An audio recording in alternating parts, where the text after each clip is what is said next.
Good afternoon, Netroots. I bring peace and defiant joy to each and every one of you all.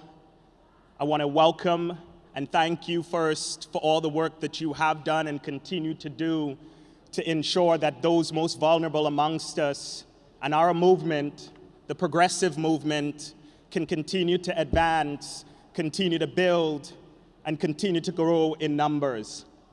As was mentioned, I'm Maryland State Delegate Gabriel Acevero, and while this is my first Netroots Nation that I'm attending, I'm no stranger to this movement, and I'm no stranger to the work that each and every one of us are tasked with doing if liberation and a more free and a more just and equitable world is the goal.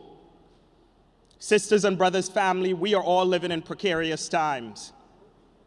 You know this, I know this, and a lot of the people that we represent, that we organize, and that we advocate on behalf of are living in fear.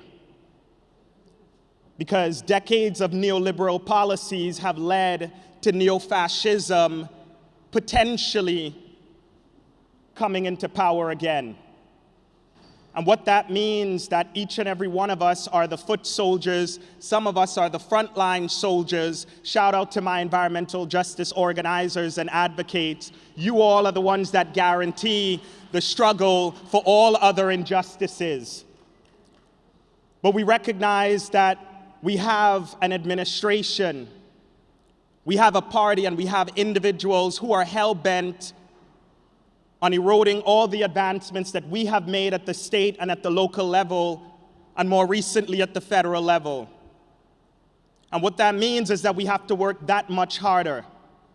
We have to get into the communities that are often left behind. Not those who aren't heard,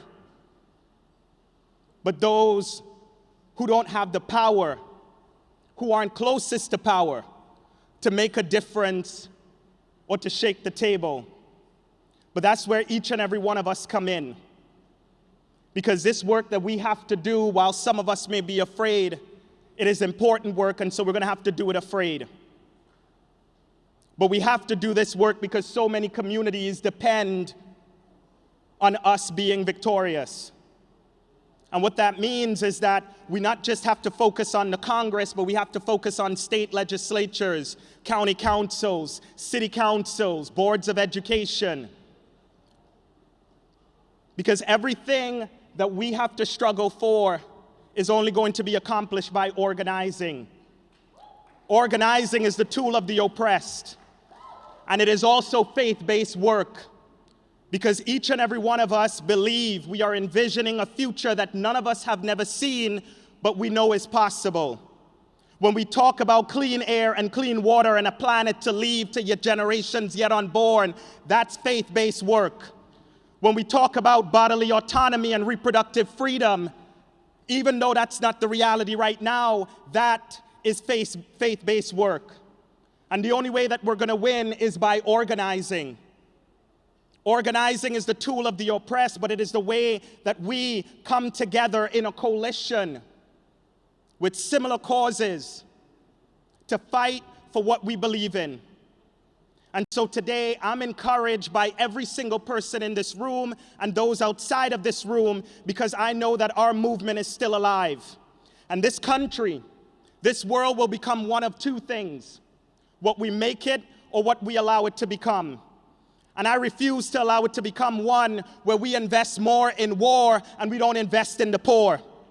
Where we continue to deny Palestinian self-determination and the right to their own land. Where we continue to deny trans and non-binary folk and women bodily autonomy and reproductive freedom. Where we continue to deny workers the right to organize and join a union. Where we continue to deny Black and Latinx folks and indigenous folks racial and economic and social justice in our lifetime. Let's end the poverty wages. Let's fight for $20 an hour, index to inflation, and fight for poor people, because that is our charge. This work is not easy, but no one ever said that it was. But I, like you, am committed. And as long as we are committed to fighting at every single level of government and organizing in every single community, I promise you, sisters and brothers, I promise you, family, that we are going to win this. The world that we are envisioning that we have not seen is possible, and it is possible because of our organizing. Am I right? Am I right? And so today, we got to recommit to that work. We got to put those who are most marginalized in the center. Make sure that we're lifting them up, because those closest to the pain are closest to the solution, but seldom are they closest to power. We got to elect more Black, Indigenous, Latinx, trans, queer folks, more progressives and socialists to every single level of office, because we know that's how we commit to change. So sisters and brothers, let's continue to fight. I don't know about you, but I am still fired up, because I know that this future that we envision is not just possible, but it is worth fighting for. A clean planet, an end to the white supremacist, patriarchal, capitalist, ableist structure that denies so many of our community members dignity, and policy that moves away from neoliberalism and this moderate position to where our base is, which is where we are. Progressive ideas, leftist ideas that lift working class people up, that moves those most marginalized to the center and ensure workers have unions and our communities are better off as a result of it. Am I right? Am I right? Am I right? Are you willing to fight for someone you do not know? Are you willing to fight for a future that you have not seen, but we know is possible? Are you willing to fight beyond November for a future that all of us deserve? Let's be clear. Our assignment goes beyond the November election. We all know this. We don't get makeups.